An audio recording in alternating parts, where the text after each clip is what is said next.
culture influence.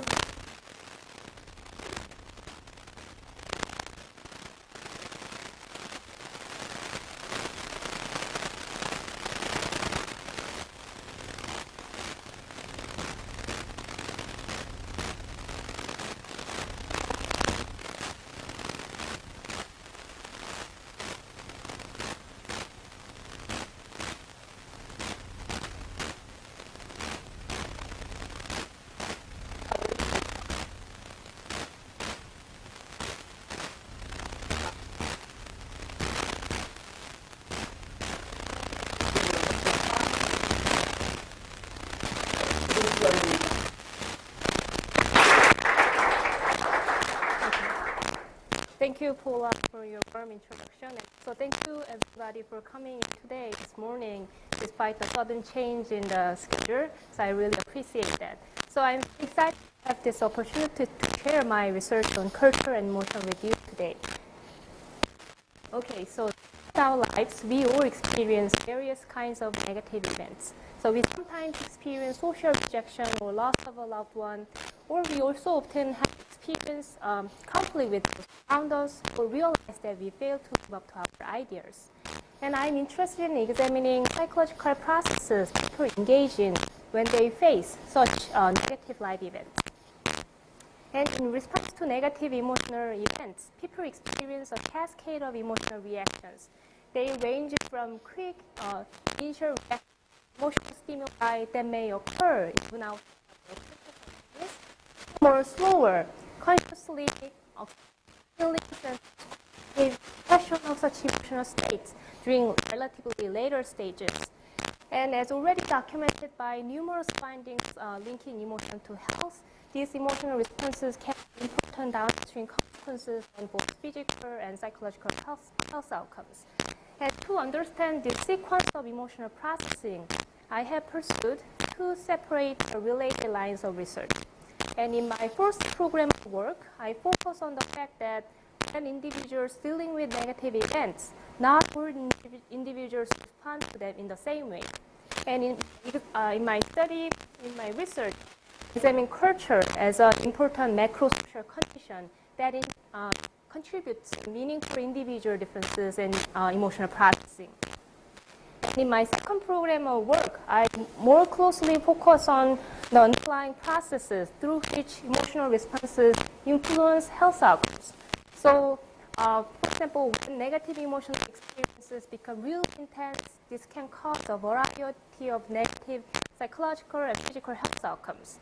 And as a way to break this cycle, my program of work examines what psychosocial conditions allow people to adaptively regulate their intense emotional responses in a way that promotes health and well-being. So I address these two research questions by taking a multi-method approach using neural, behavior, psychophysiological, and health outcomes. And today, I'm going to talk primarily about my first line of work on culture, but I would be happy to talk more about my work on emotion regulation later after the talk. So specifically, I'm going to talk about a series of studies that examine how socio-cultural environments influence each step of this emotional sequence. And several neuroscience techniques, I examine how culture influences initial automatic response to two types of self-threat. And then I also examine how culture, in conjunction with social status as another macro-social condition, influence behavior expression of anger. And finally, I also examine how culture modulates past correlates of anger expression. So shortly, I will move on to talk about each of these studies in more great details. But before that, let me first talk about how I conceptualize culture. So what is culture? And my definition is grounded on a view that is proposed by both past and current researchers in cultural psychology. So culture is conceptualized as a collective level phenomenon composed of socially shared meanings such as ideas and beliefs, and associated scripted behaviors such as cultural practices, tasks, and conventions. And importantly, these ideas and practices are not just variable between different cultures, but also within each culture. So in my research, I examine many different kinds of macro-social conditions that satisfy this condition, this definition of culture, not just limited to Western versus Asian comparisons, but also examining within cultural variation by focusing on social status and race, as you will see later. Among many different dimensions that are used to explain observed cultural differences in ideas and practices, the most frequently used one is the dimension of independence and interdependence. So my work is also guided by this model, culturally divergent model of the self. So let me briefly talk about this model before I talk about my studies. So first of all, this model that is from a famous publication by Hazel Marcus and Shinobu represent the independent view of the self, which is more common, more prevalent in Western context, including American society. So as you can see, the self in this culture is considered as a relatively separate entity that is independent from its surrounding social context. So for individuals in this culture, it is their inner attributes that are more critical in defining the self, as indicated by bolded X's. In contrast, in interdependent cultures, such as Asian culture, the fundamental sense of selfhood is embedded in social relationship with other people. So for individuals in this culture, it is their relational attributes that are more critical in defining the self, such as social roles and social status, as indicated by this bolded X's. And importantly, the last 2 decades of cultural psychological research have demonstrated that to the extent to which individuals actively engage in their culture, emphasizes either independence or interdependence, this can shape a variety of basic psychological tendencies, including cognition, emotion, and motivation. So using this model of the self as a framework guiding my work on culture and emotion, first of all, I examine how culture influences initial automatic response to threat using related brain potentials. And I focus on threat because threat arguably requires the fastest activation of emotional system among many other emotional cues. So when we are exposed to a threat such as a bear attacking us, our defense system is quickly activated to mobilize our body for action, so making it ready to fight or flight. Because the failure to make immediate threat can be fatal to survival, our defense system works to mediate immediate reactions to events based on automatic processing. And the question that I had about this component of emotional processing was whether culture modulates early, even automatic processing of threat. So my first line of research aimed to address this question. What kind of threat did I examine? So in modern society, we hardly experience physical threats such as bear attack or street animal. So different types of threat exist instead. And in my study, I examined 2 such types of threat that can be differentially salient and aversive for people from 2 different cultural contexts. And in my first study, I examined social evaluated threat. And this is that people are highly motivated to avoid negative social evaluation because this can pose a threat to the self as a meaningful member in a given group.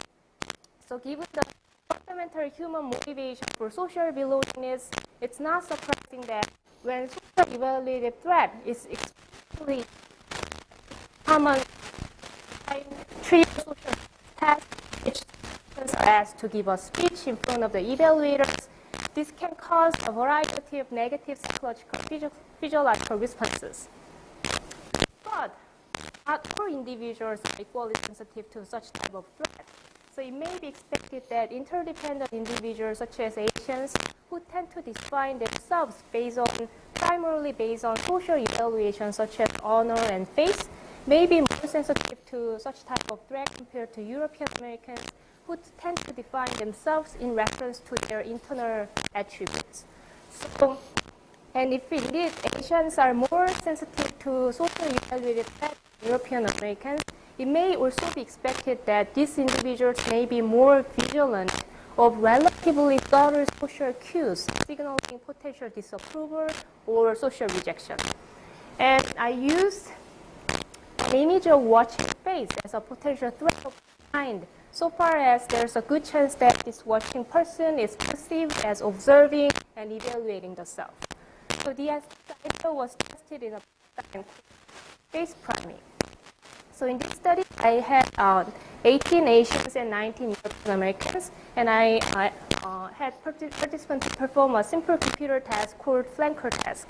So participants were presented with a set of 5 arrows at the same time at the center of the computer monitor, and their job was to press one of the 2 responses according to whether the center arrow out of 5 is either pointing left or right.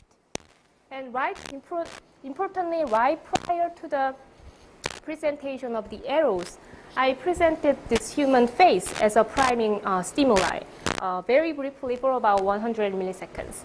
And for the rest of the trials, I presented the control stimuli such as scrambled face and house images. And this is a pretty simple test, so participants perform this test quite well, but sometimes they make an error. And when they make an error, the brain detects it and sends an error signal. And this error signal is error-related negativity. And error-related negativity is one of the event-related brain potentials that are locked on associated with error processing. So about 50 to 100 milliseconds after an error is made, this negative deflection is following, which is the solid line in this figure. So by the way, it's a common convention to have the negative amplitude up and positive amplitude down. So its upward deflection is actually negative in amplitude. So as you can see, so this deflection is error-related negativity. And when the response is correct, there's a tiny bit of deflection, but the size is much smaller. And the ERN is known to generate anterior cingulate cortex. It's largest in size in the frontal central part of the brain. And interestingly, recent studies suggest that the ERN is a neurophysiological signal index of defensive motivational system that is activated in response to perceived threat. So, and accordingly, the size of this error signal is a function of motivational significance of a decision at hand. So, given the feature of the ERN, I expected that if face prime sufficiently dramatically the threat, especially for interdependent individuals, this may enhance their visual sense of their errors. This is indexed by enhanced ERN amplitude. So I examined the size, enhanced the ERN in the face priming trials compared to the size of the ERN on the control priming trials. Near sensitivity to social evaluative threat. And I examined cultural differences in this. As I expected, I found that Asians showed enhanced error signal in the face priming condition compared to the control priming condition. However, European Americans did not show such difference. If there's anything, they showed a reverse pattern of decreasing their motivation under the influence of other people. And in addition to this neural finding, I also examined their task behavior performance by focusing on their task performance. So if patients increase their influence of their actions in their social evaluation, it may be also be expected that these individuals will show better performance in the same condition. And this in fact was the case. So our Asian participants showed higher accuracy in the face priming condition compared to the control priming condition. However, there was no such difference among participants.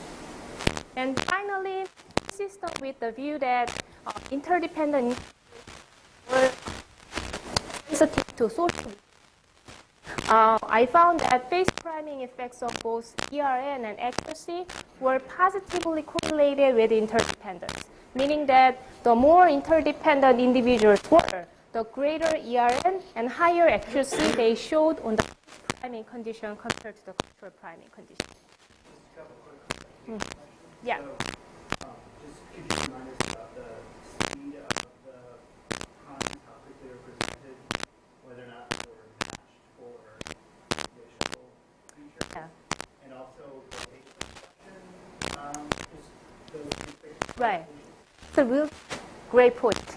And we presented the face stimuli very briefly for about 100 milliseconds. And it varied from 70 milliseconds to 1. But approximately it was about 90 to 100 milliseconds. And then we used a race-morphed face, and half of the faces were female faces, and the other half were male faces. And about the facial expressions, we used facially neutral images, but in another follow-up study, we used 3 different expressions. It's not my study, but from our lab, they used positive expression and negative expression and neutral expression. But in that study, they used schematic faces instead of the human face. So they found that they replicated the face priming effect, but this effect was not modulated by expression, possibly because they used schematic face or because expression may not matter much when the face is briefly presented. So to summarize, the first study, I had Asians' defensive reaction to threat is significantly enhanced by the condition of social evaluation. So in my second study, I identified a condition in which European Americans' defensive reaction is instead enhanced. That is, when their self-interest is at stake. So in the famous publication of Bryan, Thomas Hobbes argued that self-interest is the cardinal human motive. So since then, the idea of humans as being predominantly self-interested has been central to many influential theories of human behaviors. And one potent psychological manifestation of the primacy of self-interest is self-serving bias, self-serving effects. So numerous findings in social psychology suggest that individuals tend to arrive at decisions or behaviors that are biased toward the direction of their own self-interest. Although the motivation underlying the person's self-interest is considered as universal, a lot of findings in cross-cultural psychology suggest that self-serving effects are much weaker among Asians compared to European Americans. So for example, Asians tend to make self-serving attribution less, or also they tend to have more realistic assessment about themselves compared to Americans. But much of this cross-cultural evidence has relied on primarily on self-report measures. So it remains unclear whether Asians deliberately regulate themselves not to show self-serving tendencies due to their strong cultural norm for modesty, or they lack a strong motivation to pursue self-interest even at implicit neural levels. So to tease apart this effect, we examine how culture modulates neural signals of self-centric motivation. So in this study, we had 20 Asians and 19 European Americans, and we asked participants to perform a simple computer test to earn as many reward points as possible to get one gift for themselves and another gift for their close friends. And then I presented this chart with a list of 15 gift items, which are pretty attractive items to undergrad students in Michigan. And then told them that, okay, based on the points you would obtain from the computer test, you can choose one gift for yourself and another for your friend.